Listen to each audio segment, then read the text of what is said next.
Fala, gente boa do Clube de Leitura do Gabo, aqui é o Diego com mais um vídeo. E hoje eu trago para vocês a última leitura coletiva que a gente realizou, que é o livro A Noite do Tigre, lançado pela editora Darkside e da escritora malaya Yangzi Cho, ou Yangzi Shi, não sei qual é a pronúncia correta, né? Então, por mais que ela seja malaya, ela tem toda uma origem chinesa e a gente vai perceber ao longo da obra, então, uma série de princípios do confucionismo. E isso é muito interessante, porque eu conhecia muito pouco do confucionismo e serviu até para começar a se aprofundar ou gerar um pouco de interesse em conhecer mais. E não só isso, a própria cultura malaia como um todo, né, e entender algumas dinâmicas também do processo colonial, né, de ocupação da região em relação às limitações sociais e todas as injustiças sociais que é gerada. Mas vamos lá. Nessa obra de aproximadamente 370, 380 páginas, cabe destacar que é uma edição muito bonita e chamativa, olha só que legal.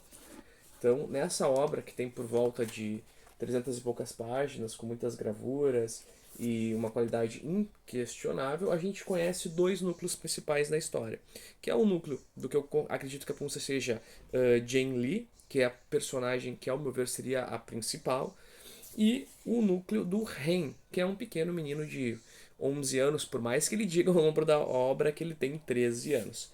Então, mas qual é a dinâmica desses dois? Vai demorar um pouco mais da metade do livro para eles se encontrar, mas o fio condutor que une a história de ambos é um dedo amputado. Porque veja bem, o Ren, ele trabalha com um médico que é, qual é o nome do médico? Eu até anotei aqui, se eu não me engano, é John ou McFarlane, mas eu acho que chamam de John ele.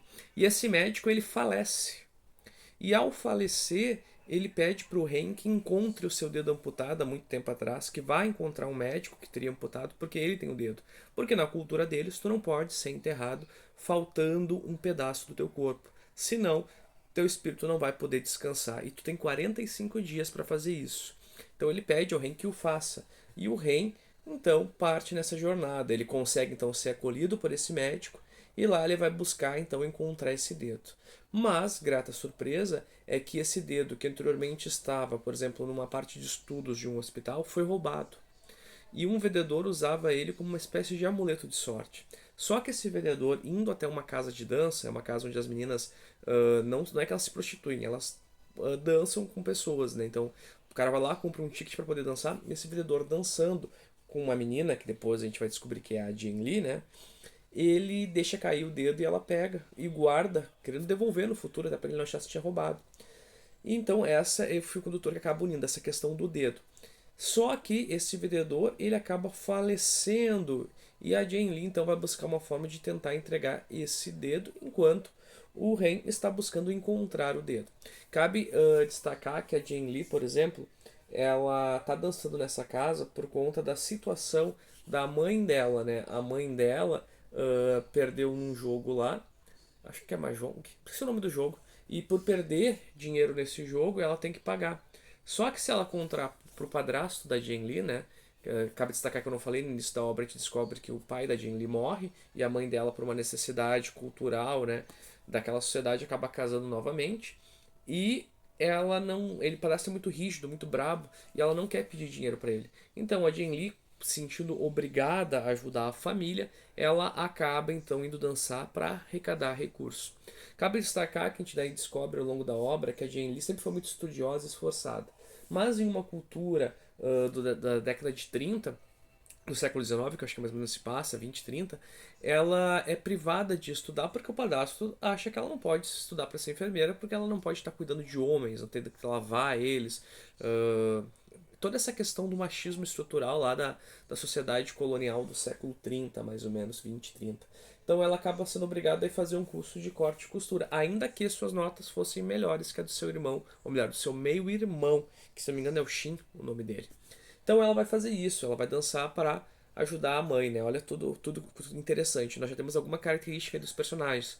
O Ren, né, como fiel, e a Jane Lee como também, de certa forma, fiel e cuidadosa e que busca, se sente obrigada a cuidar.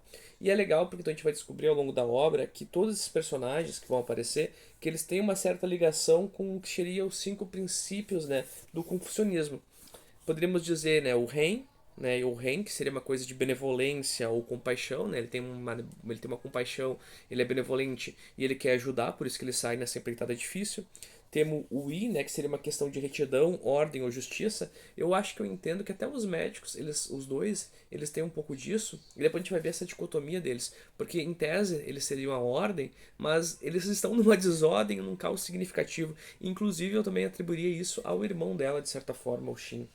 Nós temos o Li, né, que seria então a cortesia, o respeito, né, uma conduta correta. E daí talvez seria então a mais da Jen Li, né, que apesar de tudo, apesar de estar sendo ferrada pela sociedade, ela busca uma conduta correta para ajudar a família.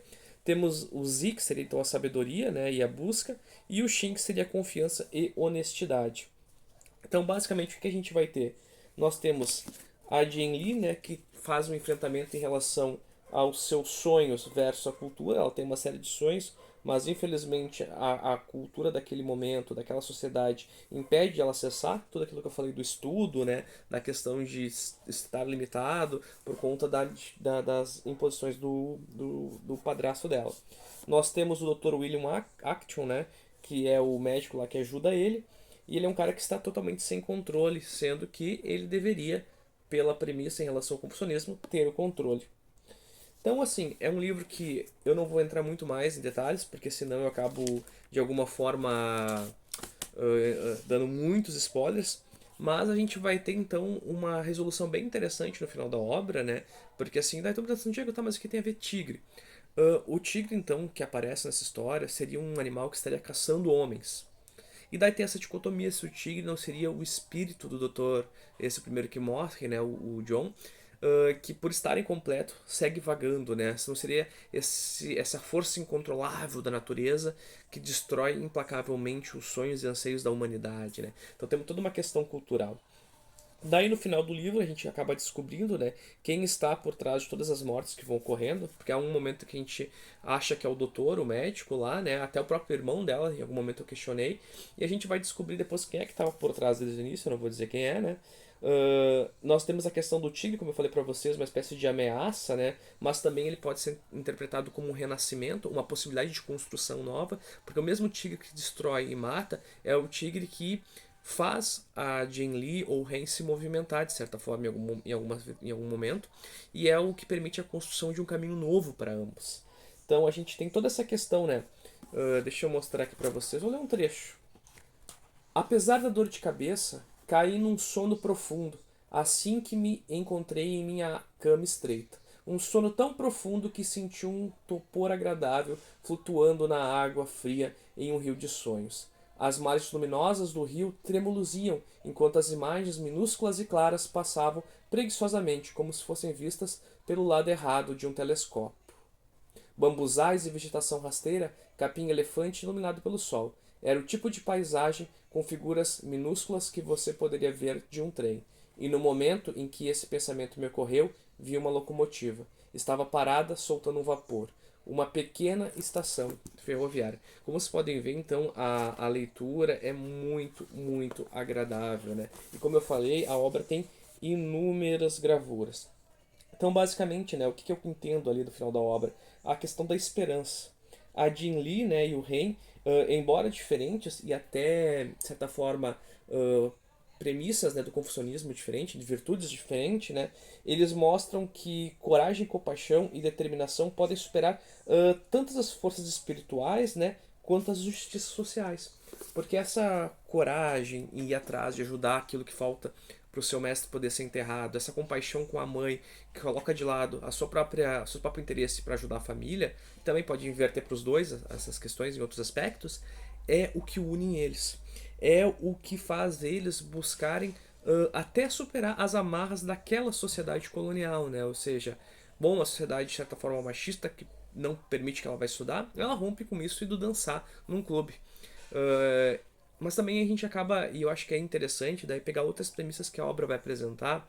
Por exemplo, uma sociedade que limita a mulher, limita severamente a Jane Lee.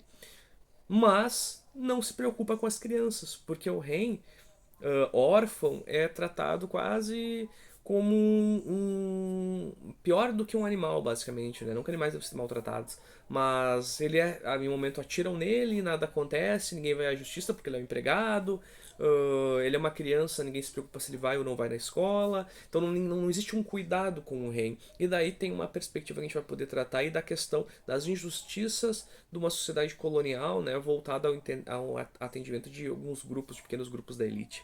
Então, assim, quer conhecer mais sobre a cultura malaia, sobre o confucionismo e ainda assim pegar uma história cativante, que ao meu ver é interessante? Leiam A Noite do Tigre. Minha única ressalva é, eu acho que o livro poderia ser um pouquinho menor, eu acho que algumas partes se estendem desnecessariamente, mas a dinâmica de relação entre a Jane Lee e o Ren é interessantíssima e eu queria ter podido ver um pouquinho mais dessa dinâmica. Infelizmente ela acontece da metade para o final e a gente tem pouca possibilidade de ver essa interação. Então, não esqueçam de curtir, compartilhar, se inscrever aqui no canal e até a próxima, pessoal!